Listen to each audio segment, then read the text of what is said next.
Dea Permata Karisma, seorang perempuan berusia 27 tahun ditemukan tewas secara tragis di kediamannya di Desa Jatimekar, Kecamatan Jatiluhur, Kabupaten Purwakarta, Jawa Barat. Korban ditemukan bersimbah darah dengan sejumlah luka tusuk pada Selasa 12 Agustus 2025. Kematian Dea menyisakan duka mendalam, sekaligus pertanyaan besar.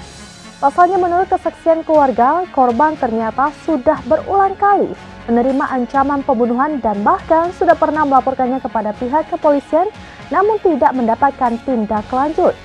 Soekarno, 65 tahun, ayah dari korban, menceritakan bahwa anaknya sempat menerima ancaman serius dari seseorang. Lebih lanjut, Soekarno mengatakan bahwa ancaman pembunuhan tersebut juga dikirimkan melalui pesan singkat WhatsApp. Pernyataan tersebut dibenarkan oleh Yuli Ismawati, 55 tahun, ibu korban. Ia membenarkan bahwa anaknya memang mengalami serangkaian ancaman yang sangat mengkhawatirkan sebelum kejadian naas itu.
Demikian informasi terkini Syederalun. Saksikan terus beragam informasi lainnya. Jangan lupa like dan share seluruh akun serambinews.com.